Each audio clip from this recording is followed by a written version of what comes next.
नमस्कार, जय हिंद दोस्तों। आप सभी का स्वागत है आपके अपने यूट्यूब चैनल यूनिवर्सिटी ड्रीम में।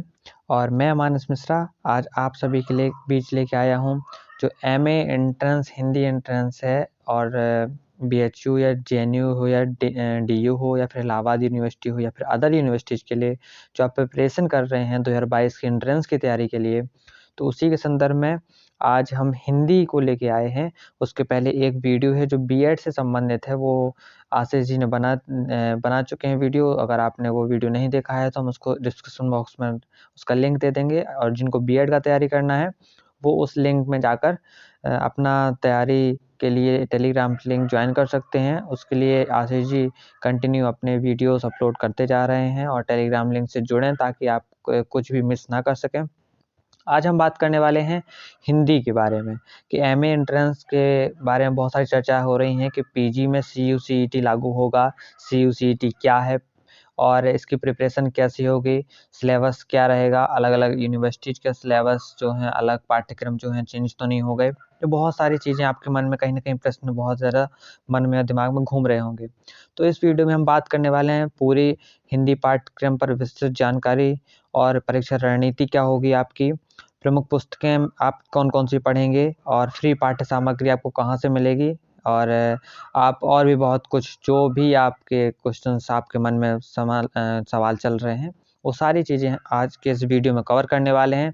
तो बने रहिए हमारे साथ, हमारे चैनल के साथ, और चैनल को लाइक करें, सब्सक्राइब करें और शेयर करें ताकि आने वाले जो वीडियोज़ हैं और आने वाले जो साथी हैं आपके, वो अच्छे से तैयारी कर सकें घर बैठे। कोविड महामारी चल रही है, बनारस में हैं हम अभी, लेकिन यहाँ पे भी Covid cases time to time बढ़ रहे हैं, कभी घट रहे हैं।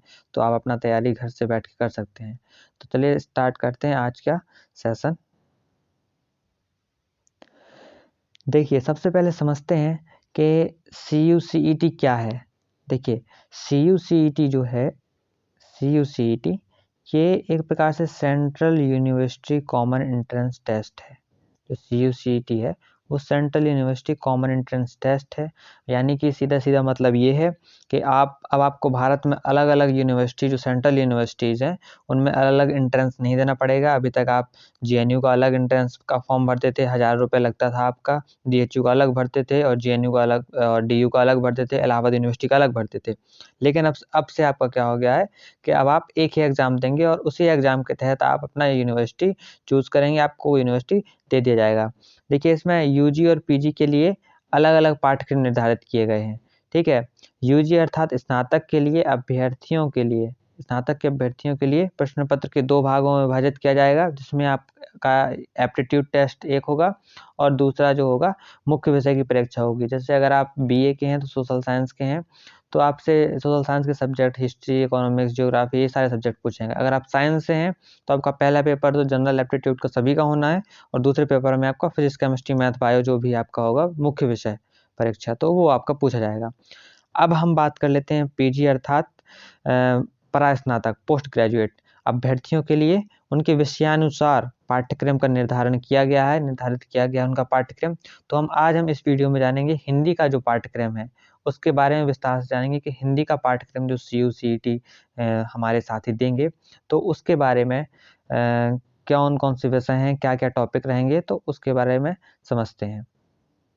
देखिए, सबसे पहले जान लेते हैं कि परास्नातक प्रवेश हेतु अर्हता का अर्थात मतलब है कि एलिजिबिलिटी क्या है, एलिजिबिलिटी क्राइटेरिया। अर्हता का एलिजिबिलिटी है, ठीक है? एलिजिबिलिटी तो इसमें सबसे पहले 10+2 अर्थात 12th पास होना चाहिए। स्नातक आपका 50% प्राप्तांक होना चाहिए। 40 साल से कम उम्र होना चाहिए, और कुछ लोगों को विशेष छूट दी जाती है जो नौकरी पेशा करते हैं, तो उसके लिए वेबसाइट पर आप जाके देख सकते हैं। तो ये तो होगी अर्हता अर्थात एलिजिबिलिटी हो गया। इसके बाद हम बात करते हैं पाठ्यक्रम की। पाठ्यक्रम देखिए, हिंदी साहित्य है, और इसके पहले जो पाठ्यक्रम हुआ करता था हम लोगों का, उसमें सब कुछ पूछा जाता था। सब यूनिवर्सिटी अपना अलग-अलग पाठ्यक्रम निर्धारित करती थी। जेएनयू का तो कोई पर्टिकुलर पाठ्यक्रम ही नहीं रहता था, तो वो चाहे जहाँ से पूछता था। लेकिन इस बार क्या हो गया कि सीयूसीईटी के आने से संयुक्त प्रवेश परीक्षा जो आ गई है, इसके आने से जेएनयू भी इन्हीं विषयों के अंतर्गत ही प्रश्न पूछेगा। अब ऐसा नहीं है कि जेएनयू अलग से कुछ प्रश्न पूछ दे। हाँ, अब वो पेपर अलग ही सेट करे तो बात अलग है, वो सभी के लिए ही कठिनाई होगी। और जहाँ तक है इस बार बीएचयू का भी एनटीए यूजीसी ने कराया था और एंट्रेंस एग्ज़ाम करवाया था, और जेएनयू डीयू सभी का एनटीए यूजीसी एग्ज़ाम कंडक्ट करवा रही है। और इस बार जो सेंट्रल यूनिवर्सिटी के लिए जो एंट्रेंस एग्ज़ाम है वो भी एनटीए ही संभवतः करवाएगी, और वही ही अभी तक करवाते चले आ रही है। तो हिंदी साहित्य का इसमें देखते हैं पाठ्यक्रम में क्या-क्या है। इसमें है पहले नंबर पे हिंदी साहित्य का काव्यभाजन एवं नामकरण। इसके बारे में इनके सारे जो टॉपिक्स हैं इनका सभी के सेपरेट वीडियोज़ हम बनाएँगे। एक-एक टॉपिक पे क्लास चलेगी और आप उनको ज़रूर देखिए, बहुत ही उपयोगी होने वाले हैं। क्योंकि मेरा जो पढ़ाने का सिद्धांत रहता है, पहले हम पढ़ाते हैं और उसके बाद उसी के नीचे हम क्वेश्चन आंसर करवाते हैं। तो इससे क्या होता है, आप उस दिन पढ़ते हैं और उसी दिन आपका प्रैक्टिस हो जाता है। अगले दिन और घर के लिए देते हैं कम से कम 5 से 10 क्वेश्चन, ताकि आप घर में सोच समझ के उन प्रश्नों को हल करें और उसके जो 4 विकल्प होते हैं उनको भी आप विश्लेषित करें। दूसरा है हिंदी साहित्य का इतिहास। इसमें आदिकाल से आपको आधुनिक काल तक पढ़ना है। उसके प्रमुख रचनाकार पढ़ना है, रचनाएँ और प्रवृत्तियाँ पढ़ना है आदिकाल से आधुनिक काल तक के। इसके तत्पश्चात है तीसरे नंबर पे हिंदी साहित्य की विविध विधाएँ। विधाओं में उनकी रचनाएँ और रचनाकार पढ़ना है। जैसे उपन्यास हो गया, कहानी हो गया, नाटक, निबंध, आलोचना तथा अन्य गद्य विधाएँ। अन्य गद्य विधाओं में जैसे जीवनी हो गया, यात्रा वृत्तांत हो गया और रिपोर्टाज वगैरह हो गए। इसके चौथे नंबर पे प्रयोजनामूलक हिंदी एवं उसके विविध रूपों को आपको पढ़ना है कि प्रयोजनामूलक हिंदी के उद्देश्य क्या हैं, मतलब क्या-क्या है उसमें। इसके बाद हमको पढ़ना है 5वें नंबर पे जनसंचार माध्यम में हिंदी अर्थात मीडिया, समाचार पत्र और हिंदी, विज्ञापन और हिंदी, रेडियो एवं टेलीविज़न में हिंदी, अर्थात हमारे जो अभी सोशल मीडिया में है हिंदी का कितना बड़ा योगदान रहा है।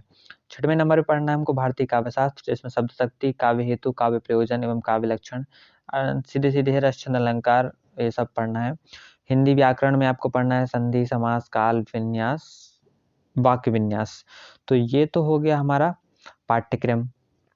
पाठ्यक्रम का हम पीडीएफ जो है टेलीग्राम लिंक पे हम सेंड कर देंगे, तो आपको डिस्क्रिप्शन बॉक्स में टेलीग्राम लिंक जब मिले तो आप उसको ज्वाइन कर लीजिए, ठीक है? ताकि या फिर आप ना हमको मैसेज कर देना, व्हाट्सएप नंबर हमने दे रखा है, आगे देख लेना, तो वहाँ पे आप व्हाट्सएप कर सकते हैं। इसके बाद हम देख लेते हैं कि पढ़ने की जो है रणनीति क्या होनी चाहिए। रणनीति सभी की अलग-अलग हो सकती है, कोई कितने घंटे पढ़ता है, कोई कितने घंटे, इसका कोई मैटर नहीं है कि आप कितने घंटे पढ़ते हैं। ये है कि आप किस हिसाब से पढ़ते हैं। आपकी रणनीति क्या होनी चाहिए पढ़ने के लिए, प्रिपरेशन के लिए। तो पहला है कि आप सर्वप्रथम पाठ्यक्रम को समझें और उसे विश्लेषित करें एक बार कि आखिर मेन जो छोटे-छोटे टॉपिक हैं, नामकरण है, तो नामकरण में क्या कौन-कौन से बन सकते हैं। जैसे आदिकाल का नामकरण हो गया, भक्तिकाल का नामकरण हो गया, रीतिकाल का नामकरण हो गया, और या आधुनिक काल का नामकरण हो गया। तो इस प्रकार से आप विश्लेषित करेंगे तो सिर्फ नामकरण में भी आपको क्या-क्या पढ़ना है। फिर इसके तत्पश्चात है विगत वर्षों के प्रश्नों के आधार पर अध्ययन करना है। आप प्रीवियस पेपर उठा के देख लीजिए। देखिए अब सीयू-सीईटी आ रहा है, सीयू-सीईटी जब एग्ज़ाम हो ही रहा है और ये ऑनलाइन मोड में होगा। ऑनलाइन मोड में होने वाला एग्ज़ाम है, तो इसमें आपको ज़्यादा से ज़्यादा प्रैक्टिस की ज़रूरत है, और आप प्रैक्टिस नहीं कर पाते हैं तो आपको जब डेस्कटॉप पे स्क्रीन पे जब आपको सवाल दिखेंगे ना, तो आप गलत कर जाएँगे। तो उन सभी चीज़ों की प्रैक्टिस हम अपने ये बैच स्टार्ट करेंगे, तो उसमें हम सारी चीज़ें आपको प्रैक्टिस करवाएँगे। तो आपको विगत वर्षों के आधार पर प्रैक्टिस करना है। पढ़ते समय उसे लिखते जाएँ, ताकि ज़्यादा समय तक याद बना रहे।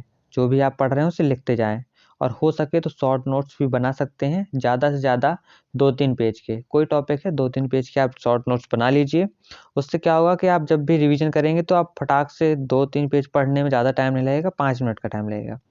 अभ्यास करें और प्रश्नों के उत्तर देते समय चारों विकल्पों को भी विश्लेषित करें। हाँ, ये बात बहुत ही आपकी तैयारी में बहुत कारगर सिद्ध होगी। मैंने भी इसका उपयोग किया है भरपूर मात्रा में। जब भी हम किसी भी प्रश्न जब भी हल करते थे या उनके उत्तर देने की कोशिश करते थे, तो हम सिर्फ़ वही विकल्प नहीं चुनते थे जो सही है। वो चारों विकल्प और बाकी 3 विकल्पों भी हम ध्यान देते थे, जिनके उत्तर उसमें नहीं है, लेकिन उसके और प्रश्न क्या बन सकते हैं उससे रिलेटेड, तो उन पे भी ध्यान देना ज़रूरी है। अध्ययन सामग्री देखिए आपके लिए यूनिवर्सिटी ड्रीम चैनल है, उससे आप प्राप्त कर सकेंगे, इसलिए आप इस चैनल को आप अपने इस चैनल को सब्सक्राइब कर लीजिए, ताकि आपकी पढ़ाई लगातार चलती रहे, ठीक है? यूनिवर्सिटी ड्रीम चैनल है, आप उसको लाइक करें, सब्सक्राइब करें, शेयर करें, ताकि हम जो भी वीडियोज़ हैं, चाहे हिंदी की हो, चाहे हिस्ट्री की हो, चाहे बीएड से रिलेटेड कुछ भी हो, हम आप तक पहुंचाते रहें जानकारी। इसके बाद आगे हम बात करेंगे, ये देखिए हम लोगों ने बैच स्टार्ट कर रहे हैं, प्रारंभ बैच स्टार्ट कर रहे हैं। इसमें क्या क्या होगा कि प्रिय अभ्यर्थियों, आप सभी की स्नातक हिंदी की तैयारी के लिए, आपके सहयोग के लिए हमने प्रारंभ बैच की शुरुआत की है। जो भी तैयारी के इच्छुक हैं वो हमें हमारे नंबर 6393936051 पर व्हाट्सएप कर दीजिए, जिससे हम उन्हें ग्रुप में जोड़ सकें। आप प्रतिदिन क्लास करने के बाद दिए गए प्रश्नों को समझें और उनके उत्तर दे सकें। 10 से या फिर 50 प्रश्न प्रतिदिन अभ्यास कराए जाएंगे, तब पाठ्यक्रम से संबंधित आपकी शंकाओं का निवारण भी किया जाएगा। तो जुड़ने के लिए संपर्क करें, चैनल को लाइक करें, सब्सक्राइब करें और शेयर करना ना भूलें। धन्यवाद। आप सभी हमारे प्रिय साथी हैं और हम उम्मीद करते हैं कि आप सभी हमारा सहयोग करेंगे। और इसी सहयोग के साथ अगर आपको आज का वीडियो अच्छा लगा हो तो चैनल को लाइक करें, सब्सक्राइब करें, शेयर करें। और आने वाले वीडियो में हम इसमें विस्तृत जो पाठ्य पुस्तकें हैं और जो सामग्री है, कहाँ से और कैसे प्राप्त करनी है, वो सारी की सारी इन्फॉर्मेशन हम देने वाले हैं। तो चैनल के साथ बने रहिए। जय हिंद दोस्तों।